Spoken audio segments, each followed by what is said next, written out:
Hello दोस्तों, बहुत बड़ी खबर आ रही है। जो एनपीएस जिसका विरोध हमेशा से चलता रहा है कि भैया ओल्ड पेंशन स्कीम लाओ, उसकी जगह पिछले साल सरकार ने एक नई स्कीम लॉन्च की थी जो कि ना तो एनपीएस थी ना ओपीएस थी। उसका नाम था यूपीएस।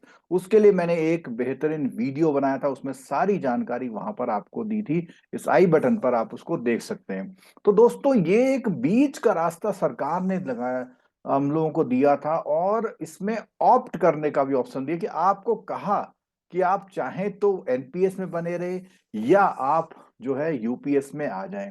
कुछ खास बातें इसकी क्या थी। सबसे पहली बात है, इसमें मिनिमम 10,000 की पेंशन का प्रोविजन था। नंबर दो, इसमें जो ईयर सर्विस था वो 25 साल था। 25 साल तक अगर कोई सर्विस कर लेगा, वो अगर वॉलेंटरली रिटायरमेंट लेता है तो उसको इस पेंशन की एलिजिबिलिटी मिल जाएगी। उसके अलावा तीसरा यह था, कोई 10 साल की नौकरी कर लेता है और वो रिटायर हो जाता है, यानी कि जिस समय उसकी रिटायरमेंट एज है उस समय उसकी मात्र 10 साल की सर्विस हुई है, उसको भी पेंशन मिलेगी। अब 25 साल के क्राइटेरिया और 10 साल के क्राइटेरिया, तो इसमें क्या किया था, प्रोपोर्शनेट, जितने साल की उसकी सर्विस हुई होगी उतना, यानी कि 50% उसकी सैलरी का पेंशन फिक्स किया गया था।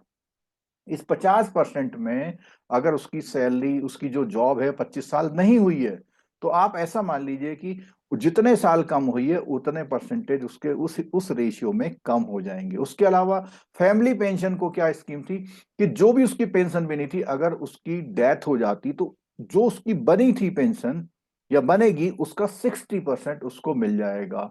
अब बात आती है कि जो लोग एनपीएस में बने रहने देना चाहते हैं, जो लोग बदलना चाहते हैं, तो उनके लिए रूल ये आया है कि वो एक ऑप्शन मिलेगा उनको। वो बदलना चाहते हैं तो बदल सकते हैं। और जो नए एम्प्लॉय आए हैं, तो नए एम्प्लॉय के लिए क्या कहा गया है कि वो भी एक बार ऑप्शन मिलेगा। वो चाहे तो एनपीएस में बने रह सकते हैं, लेकिन अगर वो एक बार यूपीएस को ऑप्ट कर लेंगे तो वो नहीं होगा। तीसरी एक बात जो इंपॉर्टेंट इसमें आई वो ये आई कि भैया जो भी एनपीएस में आपका कॉर्पस है वो सरकार का हो जाएगा। तो एक क्वेश्चन आता है हमारे मन में कि हमें एनपीएस लेना है या यूपीएस लेना है। तो दोस्तों, इसके लिए जो है, अगर आप पुराना बहुत लंबा आपका एनपीएस में अच्छा कंट्रीब्यूशन हुआ है, उस वैल्यू को एक सिंपल कैलकुलेशन से आप ये देखें कि उससे आप क्या कर सकते हैं। मान लिया आपने प्लॉट ले लिया या कहीं पीपीएफ में जमा किया, ऐसी जगह जमा किया जहां पे अच्छी अर्निंग आ रही है, तो वहां पे आपका विवेक काम कर सकता है। यानी आज की सैलरी बेसिक पे प्लस डी पे जो 50% का इन्होंने कॉन्सेप्ट रखा हुआ है, उस हिसाब से ही ठीक है। और इसकी कैलकुलेशन तो आने वाले समय में और क्लियर होती जाएगी, मैं उस पर वीडियो बनाऊंगा। और दोस्तों, अगर अभी तक आपने इतना वीडियो देखने के बाद चैनल सब्सक्राइब नहीं किया तो ये गलत बात है दोस्तों। मेरी रिक्वेस्ट है कि चैनल सब्सक्राइब कर लिए, क्योंकि ऐसे वीडियोस हम लोग लाते रहते हैं आपके बेनिफिट के लिए। जितनी भी जानकारी होती है, कॉम्प्लिकेटेड जानकारी को एक सिंपल फॉर्म में हम आपके लिए लेकर के आते रहते हैं। तो वीडियो को लाइक करिए, शेयर करिए, चैनल सब्सक्राइब करिए और बेल आइकन दबाना मत भूलिएगा। तो दोस्तों, हम चलते हैं अब इस वीडियो के उस पार्ट की ओर जिसमें हम एक एक बिंदु को, क्योंकि जिस सरकार ने गजट नोटिफिकेशन जारी कर दिया है, यानी अनाउंसमेंट जो 24 में किया था, 25 में अब गजट नोटिफिकेशन, और ये अनाउंसमेंट केंद्रीय सरकार के कर्मचारियों के लिए है। इसका मतलब ये हुआ, आने वाले समय में राज्य सरकारें भी इसको ऑप्ट करने के बहुत बड़े चांसेस हैं, तो वो भी उनको ऑप्ट कर सकती है। तो अभी तो केंद्र सरकार के कर्मचारियों के लिए है, लगभग 50 लाख कर्मचारी जो हैं उनके लिए आई है। हाँ, जो लोग अभी रिसेंटली रिटायर्ड हो गए हैं उनके लिए भी इसमें ऑप्ट करने का ऑप्शन दिया गया। तो चलिए चलते हैं दोस्तों, डिटेल जो हमारा गजट नोटिफिकेशन आया उस गजट नोटिफिकेशन को देखते हैं कि उसमें क्या क्या इंफॉर्मेशन हमको दी गई है। तो इसमें देखिए दोस्तों, ये 24 जनवरी को, ये सॉरी 25 जनवरी को ये गजट नोटिफिकेशन यहाँ पे अनाउंस हो गया है। और इस गजट नोटिफिकेशन में केंद्र सरकार का है, तो हमारा जो फाइनेंस मिनिस्ट्री है वो उसको जारी कर रही है। और ये है केंद्र सरकार के कर्मचारियों के लिए राष्ट्रीय पेंशन प्रणाली के अंतर्गत विकल्प के रूप में जो यूपीएसएस को वो चुनना, इसकी इसमें बात की गई है। ठीक है, क्या बातें हैं। सबसे पहली बात है, सबसे पहली बात जैसे मैंने बताया था कि भैया आपकी कम से कम कितनी, 10 साल की सर्विस होनी चाहिए, जो कि रिटायरमेंट के समय होती है। मान लिया आपका रिटायरमेंट डिपार्टमेंट में 55 साल की सबकी एज में रिटायरमेंट होता है, तो यानी कि आपकी 10 साल की सर्विस हो जानी चाहिए तब तक, ठीक है। यानी रिटायरमेंट या सुपर एन्युएशन इसको टेक्निकली बोला जाता है, ठीक है। अब बात करते हैं दोस्तों अगला पॉइंट। तो इसमें कुछ ऐसे भी कर्मचारी होते हैं जो कि क्या है, केंद्रीय सिविल सेवा के कर्मचारी होते हैं, उनके अंतर्गत कोई शास्ति नहीं है, यानी उनके लिए अलग रूल है के प्रावधानों के अंतर्गत एक कर्मचारी को सेवानिवृत्त करने के मामले में सरकार द्वारा ऐसी सेवानिवृत्त, यानी कि उनको अगर जल्दी भी सेवानिवृत्त किया जा रहा तो उनके लिए वो 10 साल का रूल लागू नहीं होगा, ठीक है। जैसा मैंने बताया था कि भैया ये अगर स्कीम का लाभ लेना चाहते हो और 25 साल की सर्विस आपने कर ली है, ठीक है, और उसके बाद वीआरएस ले लेते हो, तो भी आप इसके लिए एलिजिबल होंगे, यानी कि 25 साल के बाद वीआरएस लेने पे आपको मिलेगी सुविधा। लेकिन अगर सरकार आपको हटाने या बर्खास्तगी करती है या कर्मचारी रिजाइन करता है, तो ये जो है उपलब्ध नहीं होगा इस मामले में, ठीक है। ऐसे मामले में एकीकृत योजना का विकल्प लागू नहीं होगा, ठीक है। लाभ की बात करते हैं तो लाभ की बात में अभी हमने बोला था कि 50% मासिक औसत मूल वेतन का 50%। अब पिछले तुरंत 12, मान लिया आप जो है 31 दिसंबर को रिटायर होते हैं, तो पूरे साल आपने जो भी, मान लिया 2024 को रिटायर हुए थे आप, तो पूरे साल में जो वेतन मिला था उसका मूल वेतन का मासिक औसत, ये ध्यान रखिएगा, मूल वेतन का है।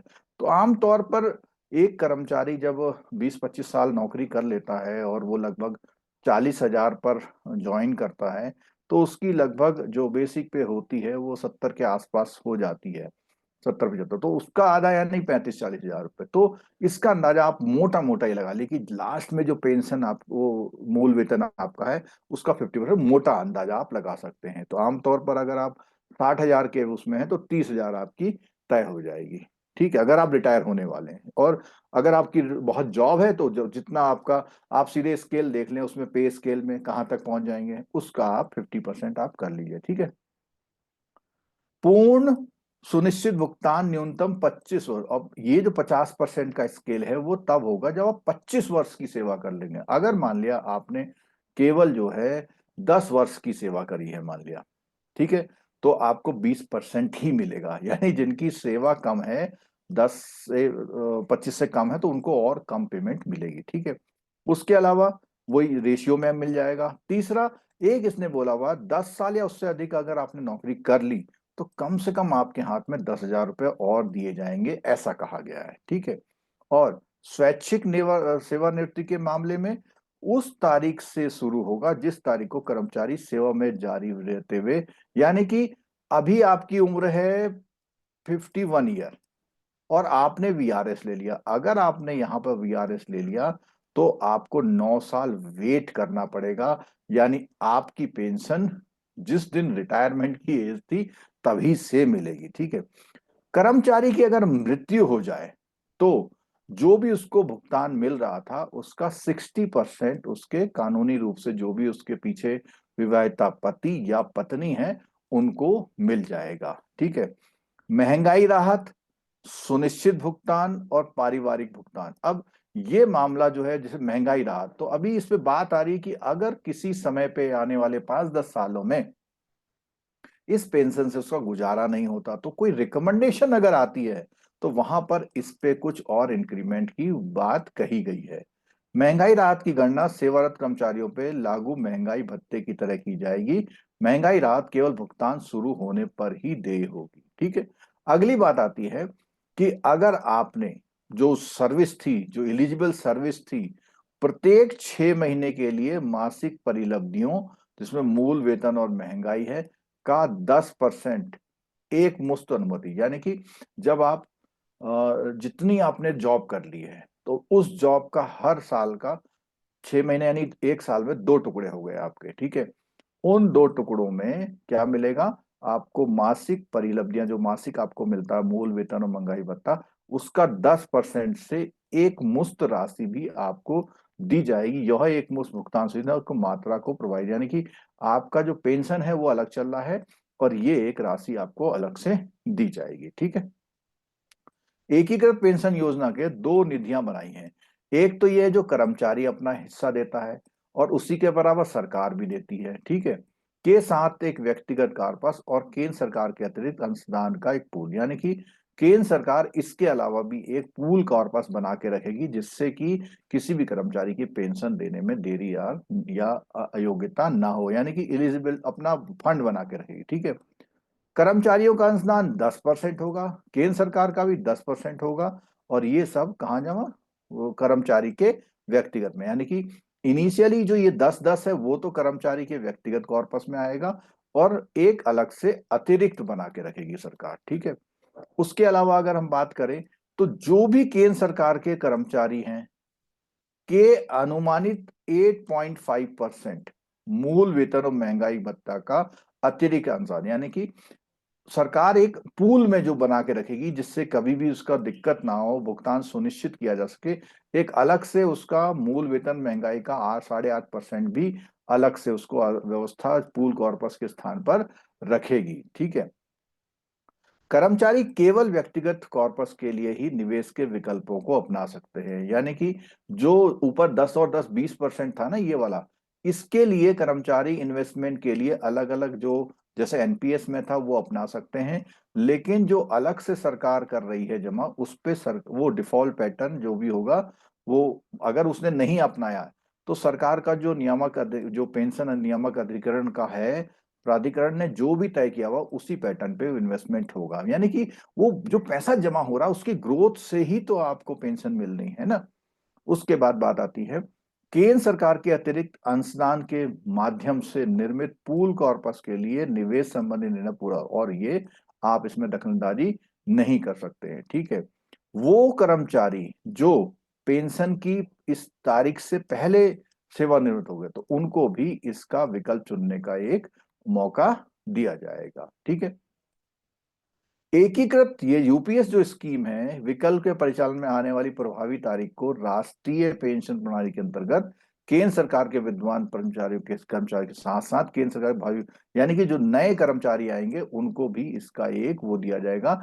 एक बार चुने जाने के बाद ये अंतिम अवसर होगा, यानी जो उन्होंने कर लिया वो होगा। ठीक है। और अगर वो जो राष्ट्रीय पेंशन प्रणाली जो एनपीएस है वो उसमें कवर कर रखा है, अब वो इस विकल्प के परिचालन की प्रभावी सेवा में है अभी और वो एकीकृत का यूज करते हैं तो उसका जो भी कॉर्पस होगा वो यूपीएस वाली स्कीम में पैसा सरकार के पास आ जाएगा। ठीक है। क्योंकि उसमें तो मिलना नहीं है अब उसको। राष्ट्रीय पेंशन प्रणाली जो है उसके अंतर्गत जो भी कर्मचारी किया हुआ है और वो उसको इस नया वाला विकल्प ले लिया उसने, तो उसमें क्या होगा, जो विकास प्राधिकरण के दौरान निर्धारित तरीके से बेंचमार्क कार्पस मूल्य की गणना निम्नलिखित पूर्वानुमान अनुमानों के साथ की जाएगी। तो ये बेसिकली अगर हम बात करें आप इसे पढ़ सकते हैं, बट ये टेक्निकल बात है, इसका एक कर्मचारी से कोई ज्यादा फर्क नहीं पड़ने वाला। ठीक है दोस्तों। और अगर अधिवर्षिता या सेवानिवृत्ति पर जो यूपीएस स्कीम का विकल्प ले रहा है कर्मचारी, उसकी अर्हक सेया उस कार्यालय प्रमुख द्वारा निर्धारित की जाएगी जहां वो कार्य था, मतलब ये डिसाइड करने का जो डिसीजन है जो जहां वो कर्मचारी काम कर रहा है वही बताएगा हाँ जी ये उस लायक है या नहीं है। ठीक है। जो भी रिटायरमेंट की एज है इसको हम अधिवर्षिता का बोलते हैं, सुपर एन्युएशन भी बोलते हैं, उसमें सुनिश्चित भुगतान के प्राधिकार के लिए बेंचमार्क कार्पस के मूल्य या यूनिटों के बराबर पूल कार्पस में व्यक्तिगत कार्पस के मूल्य अंशों को, तो बेसिकली ये कह रहे यहाँ पर कहना चाह रहे हैं कि जो भी व्यक्तिगत उसका कार्पस मूल्य है उसको वो उन उस कॉर्पस में क्या करेगा, ट्रांसफर करेगा जिससे उसकी पेंशन बन पाए। ठीक है। यदि कर्मचारी द्वारा व्यक्तिगत कार्पस से पूल कार्पस के अंतर्गत अतिरिक्त मूल्य यूनिट बेंचमार्क, तो ये बेसिकली जो नीचे वाले मैटर हैं इनके लिए मैं अलग से एक वीडियो बनाऊंगा। अभी आपको जो इंफॉर्मेशन थी ठीक है वो दे दी, और खास कर से ये वाली बात यहां देखिएगा, एकीकृत पेंशन योजना का परिणाम 1 अप्रैल से ये प्रभावी हो जाएगी, यानी जो लोग ऑप्ट, अब आपको जल्दी जल्दी ऑप्शन आएंगे तो उसके बाद 1 अप्रैल से ये लागू भी हो जाएगी। ठीक है। और यहाँ पर थोड़ा सा जो है ये कैलकुलेशंस के वो दिए हुए, इसके लिए मैंने बताया कि मैं एक अलग से वीडियो बनाऊंगा अभी आपको इतनी इंफॉर्मेशन के लिए ये वीडियो हमने बनाया था दोस्तों। अगर आप ये जो डिटेल वाला वीडियो भी देखना चाहते हैं कि आने वाले समय में, तो चैनल को सब्सक्राइब कर लीजिए और नोट बेल आइकन दबा लीजिए, क्योंकि वो जैसे ही वीडियो आएगा तो दोस्तों आप एक मोटा जो अंदाजा लगा सकते हैं, अगर आपने बहुत लंबा समय एनपीएस में बिता दिया और अच्छा कॉर्पस वहां हो रहा, रिटायरमेंट होने वाले हैं, तो कैलकुलेशन के लिए कैलकुलेशन करके ही डिसीजन लीजिएगा। जो नए लोग हैं उनके लिए ये बात आ रही है कि भाई अगर आप रिस्क नहीं लेना चाहते तो भैया चलो ठीक है, 25 साल नौकरी कर लेना, 25 इंक्रीमेंट अपने जॉब में जोड़ लेना, वहां कहाँ पहुंचते हैं उसका उतना परसेंट रहेगा उस समय पे, तो उस हिसाब से देख लेना। तो कई मायनों में देखा जाए तो अच्छा डिसीजन भी हो सकता है। अगर मान लिया शेयर मार्केट अच्छा चलता गया तो एनपीएस में फायदा होगा आपको, और अगर अच्छा नहीं चला तो भैया इतना तो मुझे मिल ही जाए। क्योंकि अभी हम देख रहे हैं कि हमारा जो है जो 8 पे कमीशन लागू होने वाला है, और आपके पास 2 मौके आएंगे तो आपकी सैलरी में एक अच्छा जो है इजाफा मिल सकता है। तो उसके हिसाब से आपको देखना है। ठीक है दोस्तों। तो दोस्तों ये मैंने वीडियो बनाया